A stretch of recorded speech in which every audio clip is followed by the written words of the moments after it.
Aloha guys, this is Tim with another episode of Build Better with HPM, and today we're going to be building you guys some pavers. So here we got the scenario. We're in front of this gorgeous house under this lanai, and we are tracking cinders into the house and scratching up the floors. So we're going to be building some pavers out here to prevent that. First thing you got to do before you go to HPM, make sure to pre-measure your area so you know how many bags of Quikrete you're going to need. Looks like about 6 pavers at about 20 inches apiece. To figure out your cubic footage, you're going to need to measure in inches, length times width times height. Divide that measurement by 1,728, which is the amount of cubic inches in a cubic foot. Here are the materials you're going to need.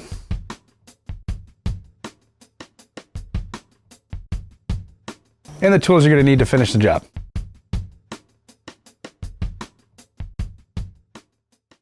All right guys, we're going to go to HPM Hilo and grab our supplies.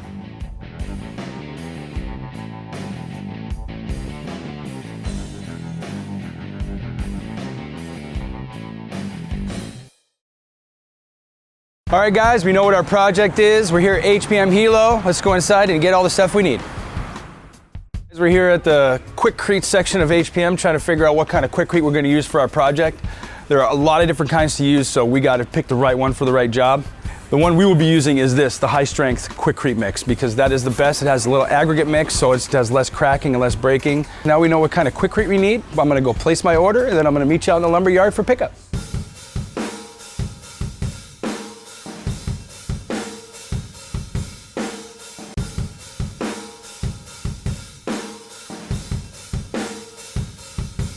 All right guys, because I already got my measurements, 20 inches by 20 inches, I already know that I'm going to be making 12 at 20 inches and 12 at 23 inches. And here we go.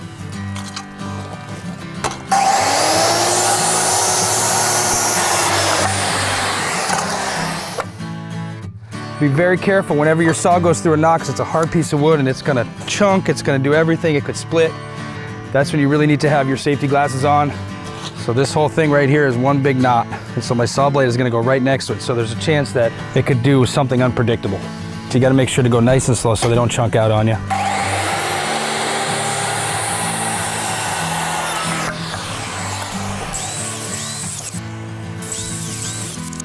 Now that we got everything cut, we got 12/20s and 12/23s. Find yourself a level area. I just took a piece of siding and flipped it over, just a nice easy space for me here to work on. I got my 2.5 inch coated deck screws. I use coated deck screws because once they're done, I can take them out and I can use them again. And they're perfect for treated lumber. They don't rust, they don't do anything. So it's really the best universal screw to use. So I got two 23s. I got two 20s, the smaller ones, butt into the bigger ones. And that's one form right there, guys. And we're just gonna screw it together. If I had a nail gun, I'd just shoot them, but I do pre-drill them. Just a little hole. Just on the 23s.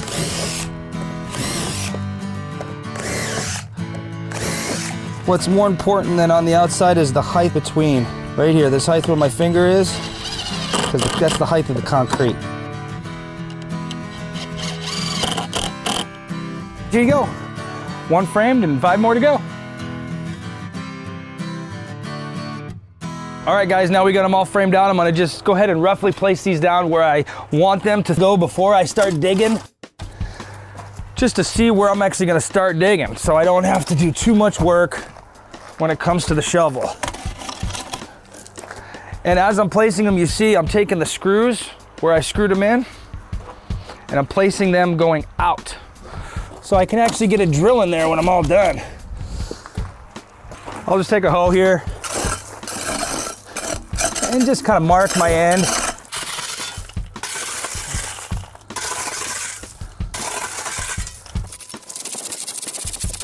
And just kind of see where I'm at. As long as you can get there pretty close, you can dig in your forms. And we want to level this way, but if we can slope it a little bit that way, that's the best way. So if any water hits it, it goes that way, not that way. Now that I got these forms right where I want them and leveled how I want them, I'm gonna start backfilling just a little bit around the perimeter, just so when I start pouring concrete, I don't have hills around that I'm stepping on, and these things aren't gonna move that much once we actually start pouring. This is totally optional, But me personally, I like to just throw the extra step out there just because it really solidifies the concrete when you have a little bit of metal in it. Since we have 20 by 20 boxes, I'll cut these 17 by 17, 18 by 18, something like that, just to kind of lay a piece of metal in there so the concrete has something to really adhere to and way less cracking over time. I'll go ahead and take these and I'll sometimes even prop little rocks under them, because the most important thing is that when you pour your concrete, to not just push this mesh into the ground.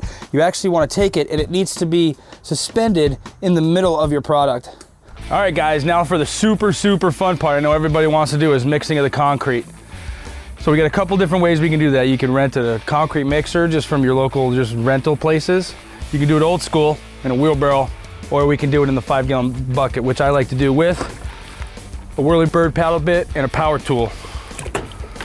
Seems like the easiest way, and it's already mixed in a bucket that I can bring to the site and pour in. I don't have to deal with wheelbarrows or any of that stuff. It's just right in the bucket. I got my 3 buckets that you can get at a great price and a great value at HPM Building Supply. Got a little bit of water in the first bucket here.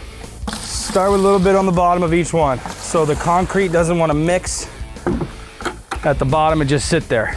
All concrete bags come with a little arrow on them. No other corner has this little brown sticking out. That's the piece that has the hole. That's the piece that you pull out. You are open, you don't need to cut, you don't need to do anything. Half the bag goes in one, half goes in the other. Add a little bit more water.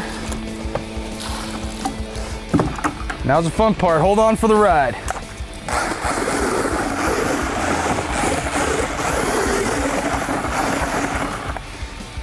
This is about the consistency you want. Something that wants to stand up on the edge, about a ½ inch to an inch. I shake it up, it wants to level off. That's a good consistency. Too much water just makes it cure longer. Not enough water, it makes it so you have dry cement in there, air bubbles, not a really solid mixture. So more water is better than less water.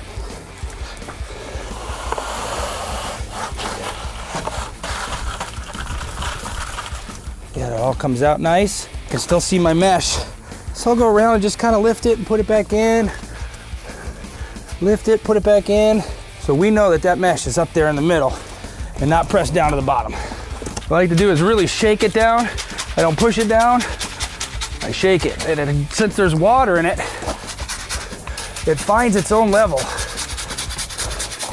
So take any spare 2x4 you want, guys, and this is what we call a screed. Make sure you got the side that's clean, and it's the movement we want. So see what I'm doing? And now watch behind my screed. It's actually pushing rocks down and pulling water out. All right guys, as you can see, our concrete pour actually went really well. Our pavers are all settled and everything. So what we're gonna do now is we just take our hammer, any hammer you got, lightly tap all the way around your forms. Everything that's there, you should see a little bit of movement, just the form itself and just the concrete itself going. And what we're doing is we're releasing any air bubbles that are on the corner or on the ends of the forms in the concrete. So when we pull our forms, there's not going to be any void or any little pockets that you don't want to see. So we just want a nice uniform side.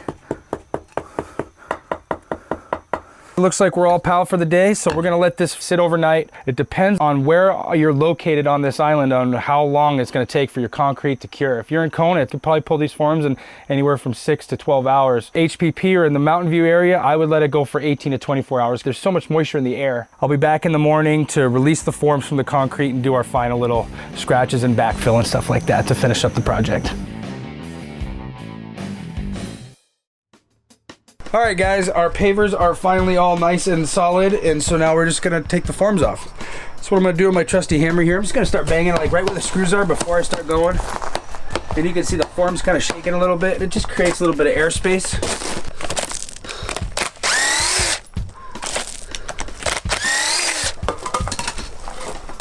Go, first one done.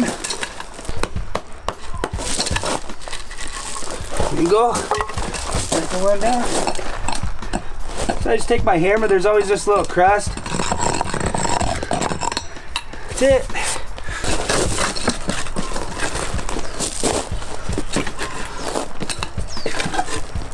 Alright. The reason why we didn't do like a really smooth finish on these things is because there's so much rain here and moisture that they get real slick when they're smooth. So I just screeded it, and it actually leaves a nice super rough finish, so you're not gonna slip. The only thing left we got to do is just to fill in the gaps with some extra cinder or base course, just so you don't have a trip hazard or some ankle biters. No more cinders are gonna be tracked into this house. That wraps up our project for today. And don't forget, guys, you can always build better with HPM. Aloha.